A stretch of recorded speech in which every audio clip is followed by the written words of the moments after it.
All right, ready to dive deep into a career you probably haven't even thought about. I bet you haven't. We're talking Froth Flotation Deinking Operator. Oh, yeah.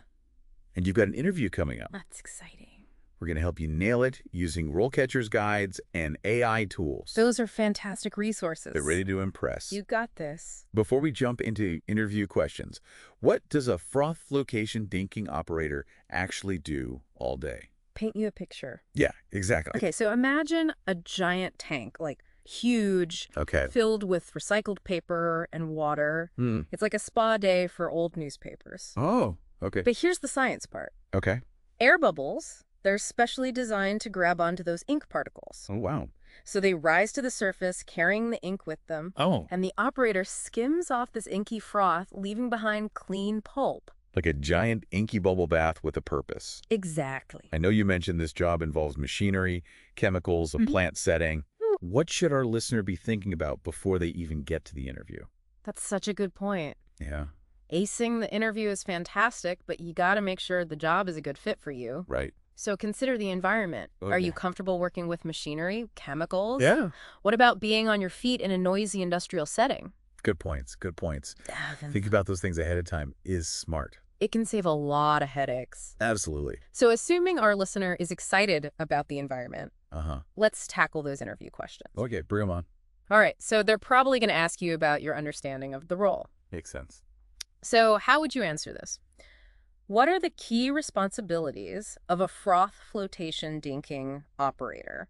I think it's so important to not just give them a robotic list of duties. Right. Really showcase that passion for the work. Yes. You could say something like, I'm really fascinated by this whole process of transforming waste into something valuable. I like that. I'm eager to learn everything about dinking and contributing to a more sustainable future. Nice. And be ready for follow-up questions. Oh, of course. Like, what aspect of dinking are you most interested in? That's a good one. Yeah. This is where you can get specific, show that you've done your research. Exactly. Maybe you're really into the chemistry of ink removal or intrigued by keeping that pulp quality consistent. Yes. Show that you're engaged. For sure. Now, here's one that goes a little deeper. All right. How do you ensure that the flotation dinking process runs smoothly and efficiently? Oh, good question. So think about those key factors you'd need to watch and adjust. This is where attention to detail is so important. It's all about maintaining that perfect balance of temperature, pH levels, pulp consistency. Right. Show them that you understand even small changes can impact the dinked pulp. Yeah. You could say something like, I know temperature changes can affect how well that ink separates. Okay. I'd really be watching those temperature gauges and making adjustments to keep things optimal. I like it. Good. Be ready for those follow-up questions. Of course. Have you ever had a problem maintaining those consistent parameters? And how'd you handle it? Exactly. Demonstrate those problem-solving skills. Absolutely. Speaking of problem-solving, Oh, yeah? they might ask, how do you troubleshoot issues that pop up during the detinking process? Oh, that's a good one. It's your chance to showcase how you think critically and logically. It's like being a detective, right? Exactly. Walk them through your steps to find that root cause. Right.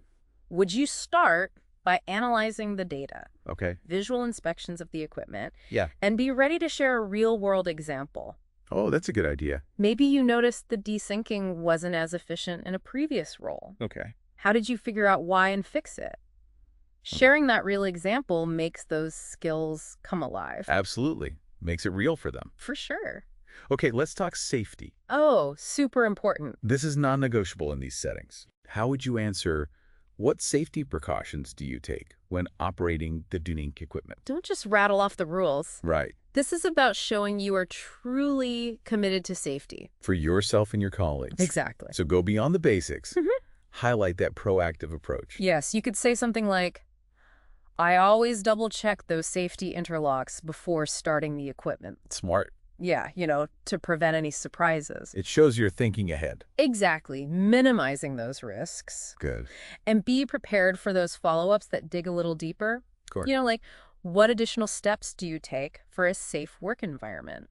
That's a good one. So think about hazard identification, communication with your team, promoting a culture of safety. Also important. Definitely. All right, quality control is another big one. Absolutely crucial. How would you respond to, how do you maintain the quality of the deinking pulp during production. This is where that meticulous attention to detail shines. Yep. Explain how you'd monitor the pulp's brightness, cleanliness, and consistency. Right. Using tools like a spectrophotometer. Okay, now, not everyone knows what that is. Oh, right. How would you explain that to someone who's not a scientist? Good point. It's basically a device that measures how much light the pulp reflects, Okay. which helps determine how bright it is. Ah, that makes sense. You want to make sure that pulp meets those specific standards so the final paper is bright and clean. Good, good. Yeah. Now be prepared for those follow-up questions. Of course. Like, how do you stay up to date on standards and best practices? Important one. Shows you're committed to learning and improving. Definitely lifelong learning is key. Especially in this field. Uh-huh.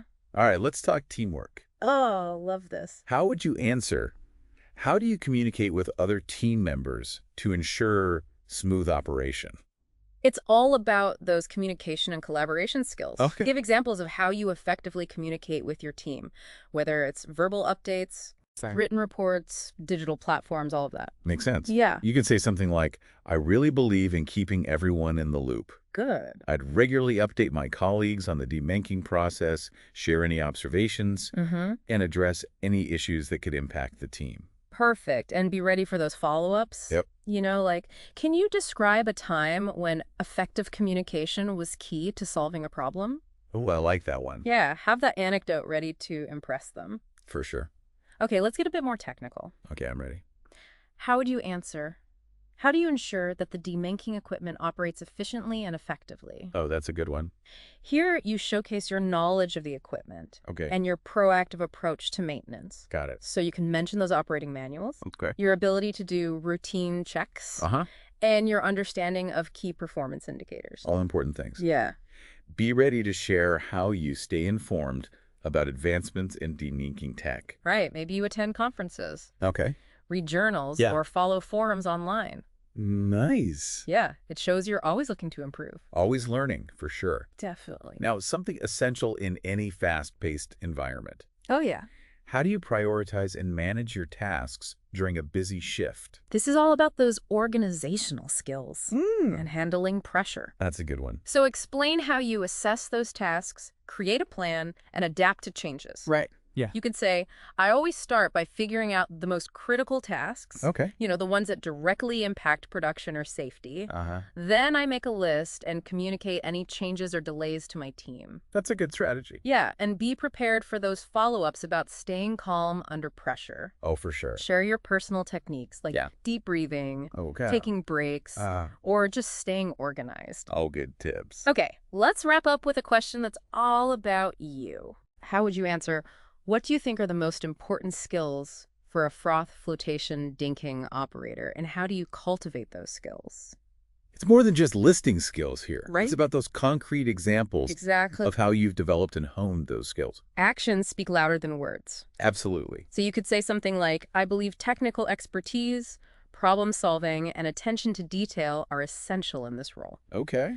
To stay sharp, I join training programs, seek out opportunities to troubleshoot complex issues, and stay updated on best practices. All fantastic things. And be prepared for the follow-up. Of course. What have you done recently to improve your skills? Shows that commitment to growth. Yes, exactly. Now, all this interview prep can feel like a lot. It can be overwhelming. That's where RoleCatcher's AI tools come in, right? Absolutely. Remember how we talked about tailoring your resume? Yeah.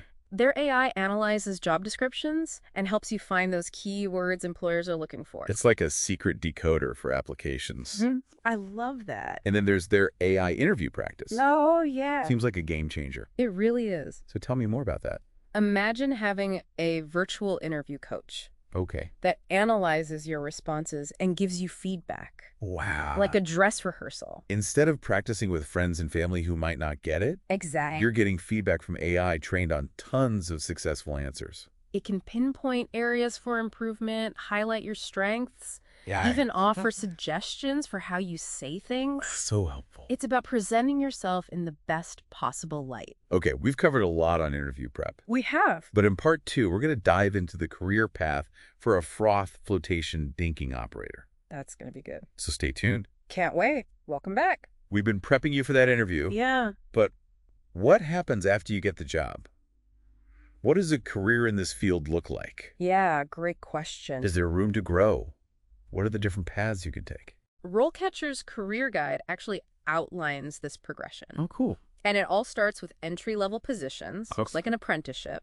Got it. You'll be working with experienced operators, learning the ropes, Okay. getting hands-on with that equipment, soaking up all that knowledge. So you're not just thrown in the deep end right away. No. You ease in and learn from the pros. Exactly. At this stage, it's about showing you're eager to learn. Okay. You pay attention to detail, Right. and you follow instructions. Makes sense. As you get more experience and improve your skills, Yep. you'll move up to junior operator roles. Okay. Taking on more responsibility, What? operating the equipment more independently, Uh-huh. even starting to troubleshoot some basic issues. This is where those problem-solving skills we talked about come in handy. Oh, yeah. It's not just following a manual. Yeah. You got to think on your feet. Exactly. And as you keep progressing, you'll reach that experienced Froth Flotation Deinking Operator level. That's right. You're overseeing a whole section of the dinking line. You're responsible for maintaining those optimal parameters, quality control, even mentoring those newer operators. Exactly. It's leadership and ownership. You're really contributing to the success of the whole operation. That's right. Now, for those ambitious folks, Oh, yeah. there's the Senior Froth Flotation Deinking Operator. At top of the mountain. You're overseeing the entire process, Wow. managing a team, ensuring compliance with regulations, and collaborating with other departments. Sounds impressive. That's quite a trajectory. It is. It's a career with real opportunities. For sure. But what if you want to specialize, dive deep into a certain area? Are there options for that? Absolutely. The paper recycling industry is always changing. Oh, interesting. New technologies are popping up, and there's a big focus on sustainability. Uh-huh. This creates opportunities to specialize, Oh. like in-process optimization, Okay. quality control, Uh-huh. even research and development. So you could become an expert in a specific type of dinking technology, You could. or focus on developing new eco-friendly processes. Exactly. So even though it seems like a specific role, Yeah. it can lead to a lot of different paths. Lots of options. This is where those AI tools from RoleCatcher are helpful. Oh, yeah. Their career guide helps you explore those specializations, identify skills, and even connect you with jobs that match your interests. It's like a personal career counselor It really is. who's always up to date. We've talked about the technical stuff and the career path, We have. but let's talk about why this job matters. Okay. The environmental impact that's coming up in our final segment.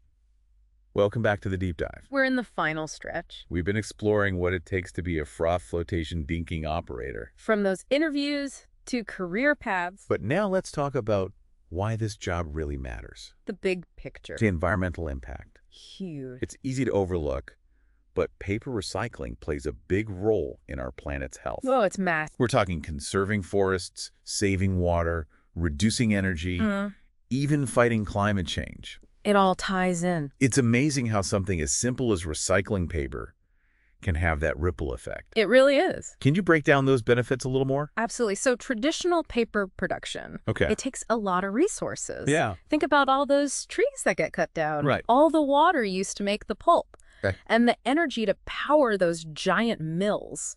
It adds up. It does, but when we recycle paper, Uh-huh. we're giving those resources a second life. I like that. We're reducing the need for new trees, saving water, and using way less energy. It's like a triple win. It is. And we're facing some serious challenges with climate change. We are. How does paper recycling fit into that? Well, it helps reduce those greenhouse gases in a few ways. Okay. First, by using less new paper, we lower the emissions from making it. Makes sense. Second, when paper ends up in landfills, it decomposes and releases methane, a really bad greenhouse gas. Right. Recycling keeps it out of landfills, preventing those emissions. So Froth Flotation Deinking Operators are helping fight climate change. They are environmental heroes. That's pretty amazing. It is. Now, what about the future of paper recycling? Oh, it's bright. Is this an industry with staying power? Definitely. Is there a demand for these skills? Absolutely. As people become more eco-conscious Okay. and companies focus on sustainability, the demand for recycled paper products is going up. That's good news for anyone thinking about this career. It is. It's not just a job, it's a chance to be part of something important. Making a difference. And it's always evolving. Oh, how so? New dinking technologies are always being developed, Wow. making the process better and greener. That's where lifelong learning is so important. It is. You got to stay ahead of the curve. And resources like RoleCatcher can help with that. They're fantastic for that. They can help you explore those new technologies, identify skills, Uh-huh. and even find jobs that fit your interests. It's like having a guide in your pocket. So to wrap things up, if you're looking for a career that combines technical skills, Yes. environmental awareness, Uh-huh. and real-world impact, Absolutely. then Froth Flotation Deinking Operator might be for you. It could be your calling. And resources like RoleCatcher can give you the support you need To thrive in this field. Thanks for joining us on the Deep Dive. It's been a pleasure.